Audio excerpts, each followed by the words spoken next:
Student, पिछले lecture में हमने एंगल ऑफ फ्रिक्शन के बारे में पढ़ा था।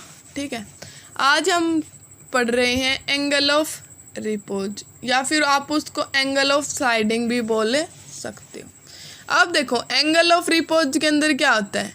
एंगल ऑफ रिपोज और angle of sliding is defined as a minimum angle of the inclination of a plane with the horizontal such that a body is placed on the plane just begins to slide down the incline।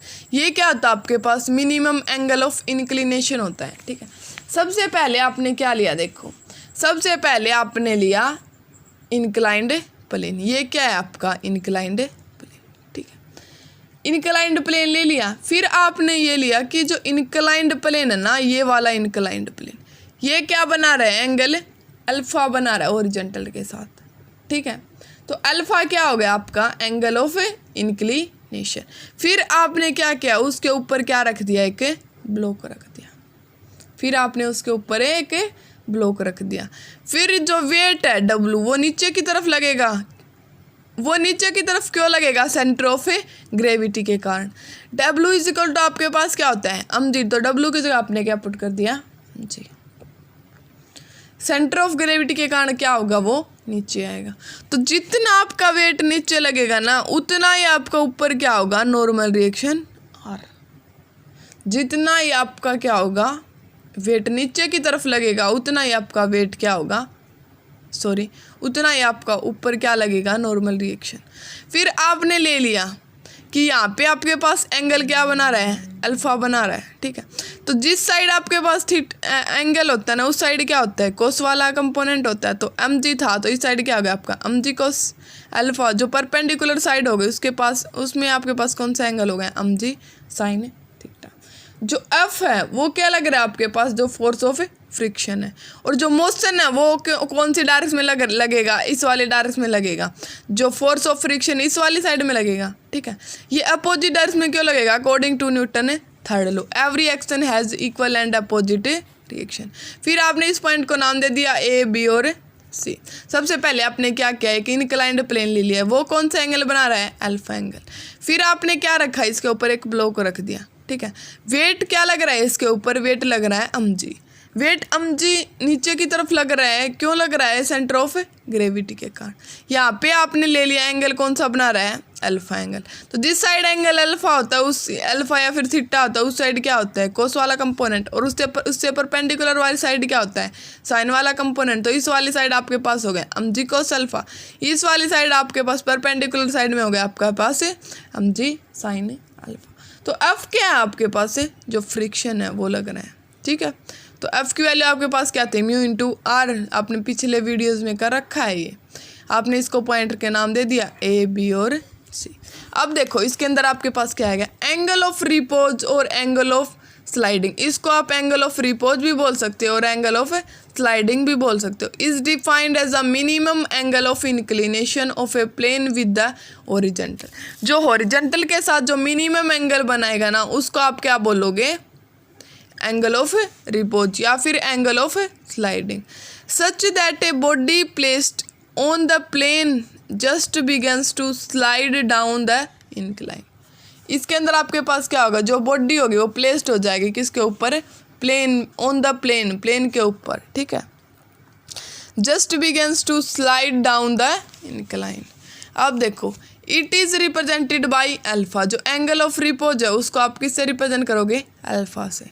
In triangle BAC, आपने क्या triangle use किया, BAC, उसको आपने ले लिया angle कौन सा बना रहा है, अल्फा। वो क्या है आपका एंगल ऑफ रिपोज। अल्फा क्या होता है आपका, एंगल ऑफ रिपोज।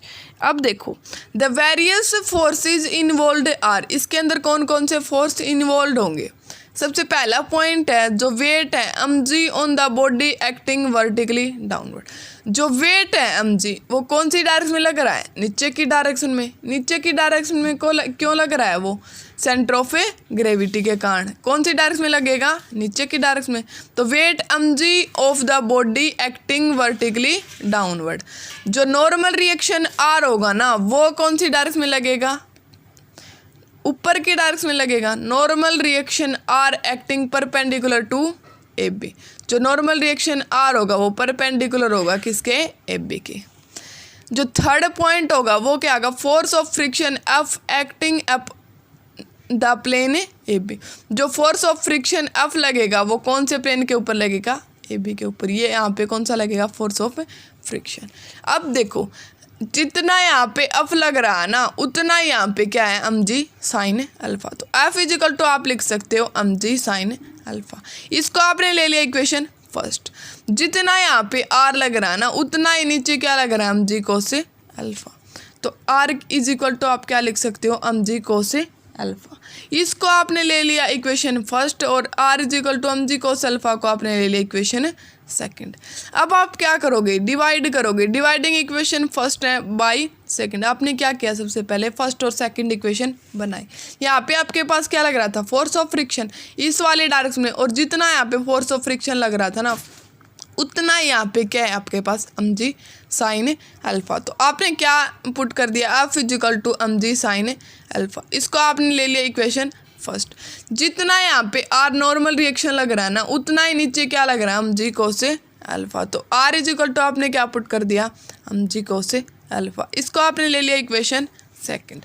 अब आप क्या करोगे, डिवाइड करोगे इक्वेशन फर्स्ट बाय सेकंड। तो फर्स्ट इक्वेशन को सेकंड इक्वेशन से डिवाइड करोगे तो आप बाय आर हो जाएगा, ठीक है। तो M G sine alpha upon M G cos alpha हो जाएगा, ठीक है। अब आपको पता है कि एफ अपॉन आर है, ये आपने कोफिशिएंट ऑफ फ्रिक्शन वाले टॉपिक्स में कर रखा है। म्यू की वैल्यू किसके इक्वल होती है, एफ अपॉन आर। म्यू क्या है आपका, जो कोफिशिएंट ऑफ फ्रिक्शन है वो क्या होता है, ratio of the force of friction to the normal reaction. तो mu is equal to F upon R है। तो एफ अपॉन आर की जगह आप क्या पुट कर दोगे, म्यू पुट कर दोगे। एम जी से एम जी कैंसिल हो जाएगा, sign alpha upon cos alpha आपके पास क्या आ जाएगा, tan alpha. Here coefficient of limiting friction is equal to the tangent of angle of repose between them। जो coefficient of limiting friction किसके equal आ जाएगा आपके पास, tangent of the angle of repose between them। coefficient of limiting friction को आप किससे denote करते हो, mu से। वो किसके इक्वल आ गया, tangent of अल्फा के इक्वल।